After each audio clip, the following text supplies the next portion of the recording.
Assalamualaikum warahmatullahi wabarakatuh. Nama saya Reni Widianto. Saya akan mempresentasikan tentang metode dualitas dan analisis sensitivitas. Perusahaan sepatu ideal membuat dua macam sepatu. Yang pertama adalah sepatu dengan sol karet atau X1, dan yang kedua adalah sepatu dengan sol kulit atau X2. Untuk memproduksi kedua macam sepatu tersebut, perusahaan menggunakan 3 jenis mesin. Mesin 1 khusus untuk membuat sepatu karet dengan kapasitas maksimal 8 jam, dan mesin 2 khusus untuk membuat sepatu dari kulit dengan kapasitas maksimum 15 jam.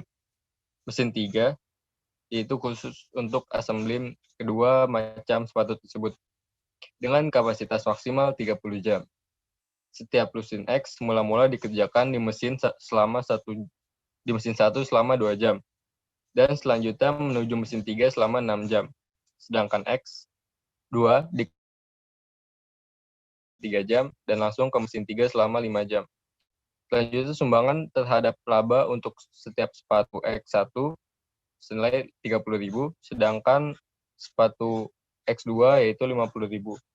Untuk mendapatkan hasil yang optimal, berapakah sepatu X1 dan X2 yang harus diproduksi? Langkah pertama yang kita buat yaitu adalah tabel. Berikut adalah tabel variabel.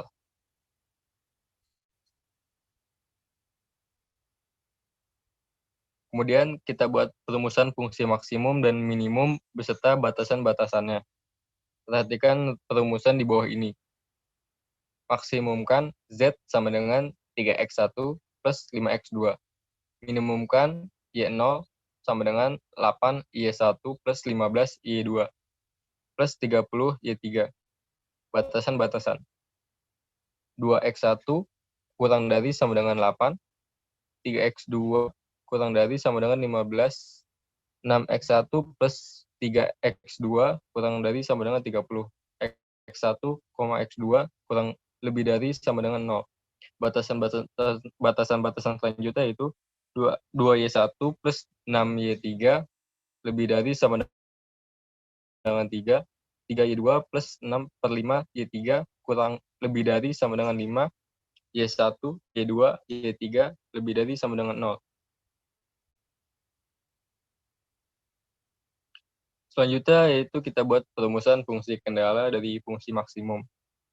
2X1 kurang dari sama dengan 8 menjadi 2X1 plus X3 sama dengan 8. Selanjutnya 3X2 kurang dari sama dengan 15 menjadi 3X2 plus X4 sama dengan 15. Selanjutnya itu 6X1 plus 5X2 kurang dari sama dengan 30 menjadi 6X1 plus 5X2 plus X5 sama dengan 30.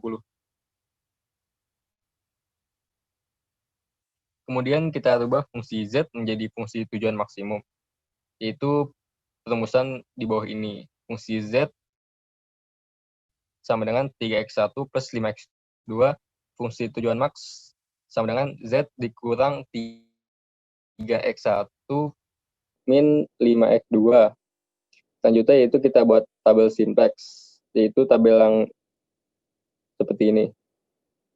Di situ ada tentukan kolom pivot dengan nilai negatif terbesar pada baris Z, yaitu pada kolom X2 yang bernilai min 5, atau saya buat menjadi tabel yang berwarna merah. Selanjutnya yaitu menentukan baris pivot. Bagaimana? Yaitu caranya dengan melihat hasil LF atau KET sama dengan NK atau kolom pivot X2, yaitu 8 per 0 sama 8 bagi 0 sama dengan tak terhingga, 15 bagi 3 sama dengan 5, dan 30 bagi 5 sama dengan 6, atau tabel yang berwarna hijau. Karena 5 adalah indeks terkecil, maka pada baris S2 dijadikan baris kunci pivot dengan 3 sebagai pivotnya, atau saya beri tabel berwarna kuning.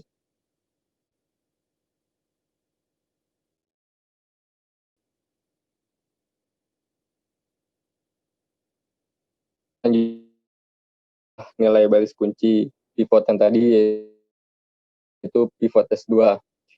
Berikut adalah cara-caranya. Pertama, kita hitung baris pertama, kita hitung baris yang kedua, selanjutnya kita hitung baris yang keempat.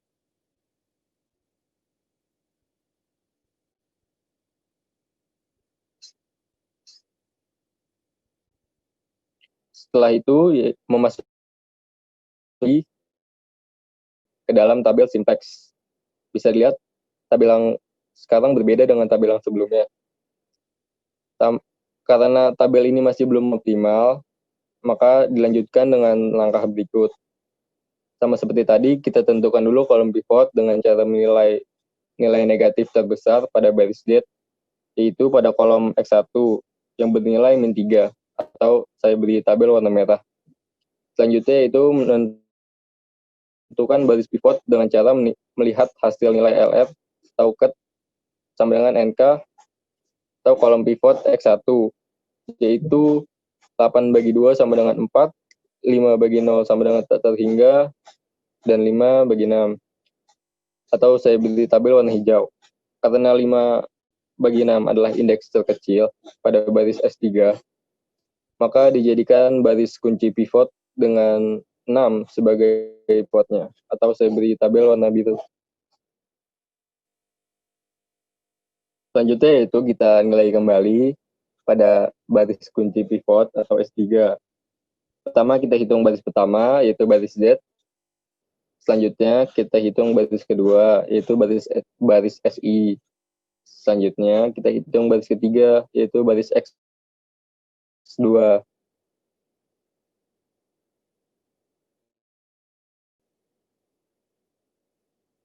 Nah, setelah kita dapat nilai dari perhitungan yang tadi, kita masukkan kembali perhitungan itu ke dalam tabel simplex. Bisa kita lihat, ini adalah tabel simplex yang baru.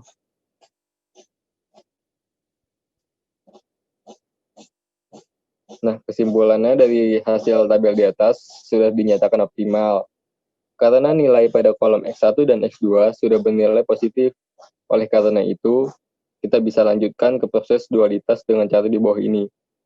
Pertama, kita masukkan nilai solusi optimal simplexnya, yaitu X1 sama dengan 5/6, X2 sama dengan 5, labanya sama dengan 27, 1/2. Kemudian, dengan cara yang sama, masukkan solusi optimal masalah dualnya, yaitu Y1 sama dengan 0, Y2 sama dengan 5/6, dan Y3 sama dengan 1/2. Terakhir, kita masukkan perumusan fungsi tujuan dual, yaitu dengan cara meminimalkan Y sama dengan 8Y1 plus 15Y2 plus 30Y3 sama dengan 8 kali 0 ditambah 15 kali 5/6 dan 30 dikali 1/2. Hasilnya yaitu 27 1/2. Nilai ini sama dengan yang dihasilkan dari fungsi tujuan primal atau simplex sebelumnya. Selanjutnya ada contoh 2. Soalnya yaitu minimum Z sama dengan 21X1 plus 18X2 plus 15X3 terhadap 90X1 ditambah 20X2 ditambah 40X3 kurang dari sama dengan 200. Di bawahnya ada 30X1 plus. Selanjutnya, persamaan yang tadi kita masukkan ke dalam tabel simplex. Setelah kita masukkan ke dalam tabel simplex yang atas, lalu kita hitung baris kuncinya. Selanjutnya, yaitu kita akan mendapat tabel baru yang berada di iterasi 1.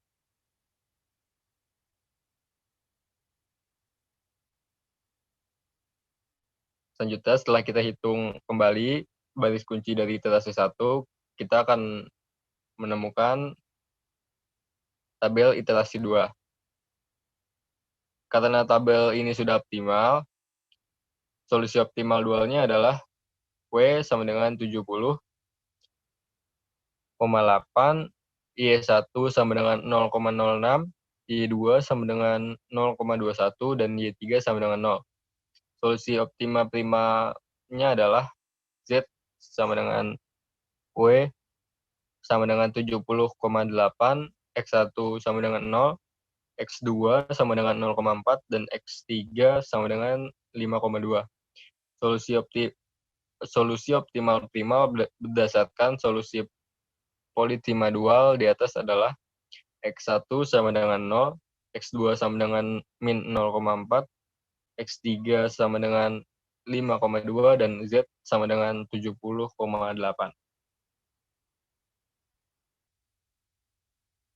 Soal yang berikutnya yaitu soal integer programming. Berikut adalah soal pertama dari soal integer programming. Di sini saya akan menggunakan metode cutting plans. Soalnya yaitu memaksimumkan Z sama dengan 5x1 plus 8x2 dengan kendala yaitu x1 plus x2 kurang dari sama dengan 6. Jadi 5x1 plus 9x2 kurang dari sama dengan 45. X1 dan X2 non-negatif integer. Berikutnya yaitu solusi dengan primal simplex. Didapat iterasi ke 0 tabel berikut. Selanjutnya kita hitung baris kuncinya dari tabel iterasi yang tadi, yang 0. Setelah kita hitung, maka kita akan mendapat tabel iterasi pertama. Setelah kita hitung baris kunci yang iterasi yang pertama, maka kita akan dapat tabel iterasi yang kedua. Nah, karena solusi sudah didapatkan, itu X1 sama dengan 9/4, X2 sama dengan 15/4, dan Z sama dengan 165/4,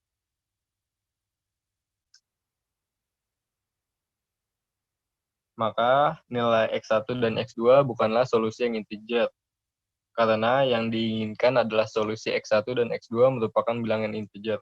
Maka dibuatlah kendala Gomori, yaitu nilai F1 terbesar pada nilai X2, sehingga dari persamaan kedua didapatkan X2 dikurang 5/4 S1 plus 1/4 S2 sama dengan 15/4, atau X2 ditambah dalam kurung min 2 plus 3/4 S1 ditambah 1/4 S2 sama dengan 3/4. Sehingga kendala Gomori yang didapatkan adalah SG minus 3/4 S1 dikurang 1/4 S2 sama dengan min 3/4.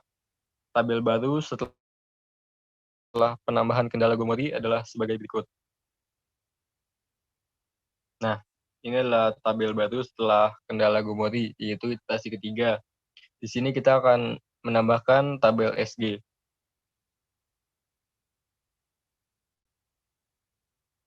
Nah, dengan penyelesaian menggunakan metode dua simplex, yang tadi kita hitung barisnya, maka didapatkan hasil sebagai berikut, yaitu tabel iterasi keempat. Berdasarkan tabel pada iterasi keempat, didapatkan X1 sama dengan 0, X2 sama dengan 5, dan Z sama dengan 40. Karena solusi X1 dan X2 yang didapatkan sudah merupakan solusi yang integer, maka iterasi selesai. Selanjutnya yaitu metode branch and bound. Di sini kita akan memaksimumkan Z sama dengan 5x1 ditambah 8x2 dengan kendala x1 plus x2 kurang dari sama dengan 6. 5x1 plus 9x2 kurang dari sama dengan 45. X1 dan X2 non-negatif integer. Solusi integer dengan metode branch and bound didapatkan dengan mencabangkan masalah tersebut menjadi dua bagian, dengan menambahkan pembatas untuk variabel yang memiliki nilai bagian pecah yang terbesar. Kemudian setiap percabangan masalah diselesaikan dengan metode simplex untuk dicari nilai optimumnya.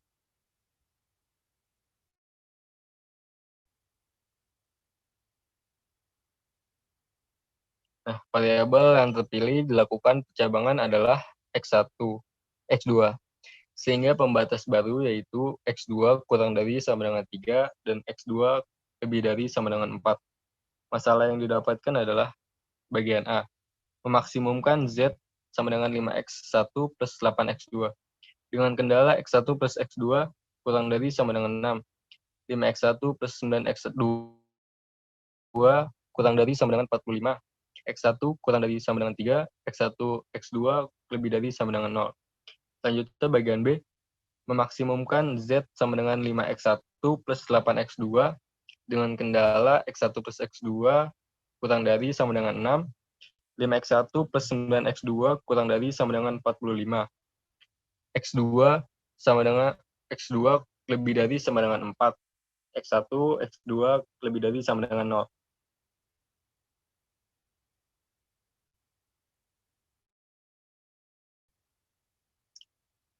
Didapatkan solusi untuk masalah bagian A adalah Z sama dengan 39, X1 sama dengan 3, X2 sama dengan 3. Selanjutnya didapat untuk solusi untuk masalah bagian B adalah Z sama dengan 41, X1 sama dengan 1,8, dan X2 sama dengan 4. Pada masalah bagian A sudah didapatkan solusi yang semuanya bulat. Akan tetapi, masalah bagian B solusinya masih ada yang pecahan, yaitu X1-nya 1,8, sehingga masih memungkinkan untuk dicari solusi bulat lainnya dengan nilai mungkin lebih besar dari solusi masalah A. Dengan demikian, masalah B dapat dicabangkan lagi menjadi dua bagian, yaitu B1 dan B2, dengan menambahkan kendala X1 kurang dari sama dengan 1 dan X2 lebih dari sama dengan 2. Nah, sekarang adalah menghitung bagian B1. Dengan memaksimumkan Z sama dengan 5X1 plus 8X2 dengan kendala X1 plus X2 kurang dari sama dengan 6, 5X1 plus 9X2 kurang dari sama dengan 45. X2 menjadi kurang dari sama lebih dari sama dengan 4. X1, X2 lebih dari sama dengan 0. Selanjutnya bagian B2 memaksimumkan Z sama dengan 5X1 plus 8X2 menjadikan 5X1 plus 9X2 kurang dari sama dengan 45 dan X2 menjadi lebih dari sama dengan 2. X1, X2 lebih dari sama dengan 0. Solusi dari masalah bagian B1 adalah Z sama dengan 40,55, X1 plus X1 sama dengan 1, dan X2 sama dengan 4,44. Nah, berdasarkan solusi tersebut, maka masalah B1 dapat dicabangkan menjadi dua masalah, yaitu B1A dan B1B. Dengan penambahan kendala X2 kurang dari sama dengan 4 dan X2 lebih dari sama dengan 5. Dengan penambahan kendala X2 kurang dari sama dengan 4 dan bagian B1A tersebut didapatkan Z sama dengan 37. X1 plus X1 sama dengan 1 dan X2 sama dengan 4. Penambahan kendala X2 lebih dari sama dengan 5 pada bagian B1B mengakibatkan nilai Z sama dengan 40. X1 sama dengan 0 dan X2 sama dengan 5. Nah, pencarian solusi integer sudah selesai dengan mendapatkan solusi pada bagian B1A dan B1B. Kedua-duanya hasilnya adalah integer. Dari semua pencarian solusi integer yang menghasilkan solusi integer maksimum adalah pada bagian B1B dengan hasil Z sama dengan 40, X1 sama dengan 0, dan X2 sama dengan 5. Ringkasan semua hasil pencarian solusi tersebut dapat digambarkan dalam diagram berikut. Berikut adalah diagram 1. Di sini dapat Z sama dengan 40, dan berikut adalah diagram 2. Sekian, dan terima kasih. Kurang lebih saya mohon maaf. Assalamualaikum warahmatullahi wabarakatuh.